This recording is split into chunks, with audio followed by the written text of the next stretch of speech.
ചില പ്രത്യേകതരം 150cc വണ്ടികൾ കാരണം റോട്ടിലിറങ്ങി നടക്കാൻ പറ്റാത്ത അവസ്ഥയിലാണ് നമ്മളിപ്പോൾ ഉള്ളത്. ഞാൻ പറയുന്നത് വേറെ ഒന്നുമല്ല, R15 V4നെ പറ്റി തന്നെയാണ്. പിന്നെ ഇവന്മാർ വരുന്ന കണ്ടാലേ നമുക്ക് പ്രത്യേകിച്ച് അറിയാൻ പറ്റും.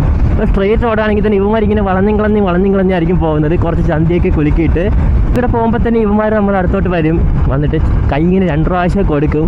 അഥവാ നമുക്ക് റേസിനൊന്നും താല്പര്യമില്ല, കയറ്റി വിട്ടാലും നമ്മൾ കൂടെ അവന്മാർ പിറകെ വന്നിട്ട് ഫ്ലൈ ബേ എന്ന് പറഞ്ഞ സെറ്റപ്പ് ഉണ്ട്.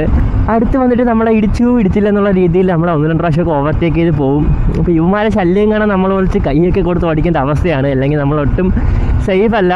നമ്മളൊന്ന് കുറച്ച് കൈയൊക്കെ കൊടുത്ത് ഓടിച്ച് കഴിഞ്ഞാൽ പിന്നെ ഇവന്മാരെയൊന്നും ബാക്കിൽ കാണാനൊന്നും പറ്റിയൊന്നുമില്ല. അവന്മാരെ VV ഒക്കെ ഓണായി വരുന്ന സമയത്ത് നമുക്ക് എത്തേണ്ട സ്ഥലത്ത് നമ്മൾ ഉറപ്പായിട്ടും എത്തിക്കാനും. റിയൽ ലൈഫും റിയാലിറ്റിയും തമ്മിൽ ഒരുപാട് വ്യത്യാസമുണ്ടെന്ന് ഇവന്മാർക്ക് ഇതുവരെ മനസ്സിലായിട്ടില്ല. ഈ റീലിലൊക്കെ മിക്കുള്ള റീലിലും കാണിക്കും 200cc വണ്ടികളൊക്കെ ഓവർടേക്ക് ചെയ്ത് കൂളായിട്ട് R15 കയറി പോകുന്നത്. പക്ഷെ അതിൻ്റെയൊക്കെ കാര്യം മനസ്സിലാക്കേണ്ടതെന്ന് വെച്ച് കഴിഞ്ഞാൽ R15 കുറച്ച് ടോപ്പ് എൻഡ് ഉണ്ട്. ഇപ്പോൾ ഈ ഡ്യൂക്കിനെയും RC-നെയൊക്കെ ആണെങ്കിൽ ടോപ്പ് എൻഡ് കുറച്ച് കുറവായതുകൊണ്ട് അതിന് ചിലപ്പോൾ ടോപ്പിക്കായിരിക്കും, അത് കയറി പോകുന്നതായിരിക്കും നിങ്ങൾ കാണുന്നത്. പക്ഷേ വീഡിയോയിൽ അത് മാത്രമേ കാണിക്കുന്നുള്ളൂ. ആ ഒരു ടോപ്പ് എൻഡിലേക്ക് എത്താൻ ഒരുപാട് സമയം ഈ V4-നൊക്കെ എടുക്കും. ഒരു 200cc വണ്ടിയാണ്.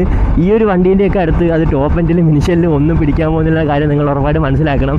ഞാൻ ജസ്റ്റ് ഈ വണ്ടിയുടെ ടോപ്പിക്കൊന്നും അല്ല, ജസ്റ്റ് ഒരു റിയാലിറ്റി മനസ്സിലാക്കാൻ വേണ്ടി മാത്രമാണ് ഈ ഒരു കാര്യങ്ങളൊക്കെ ഞാനിപ്പോൾ പറയുന്നത്.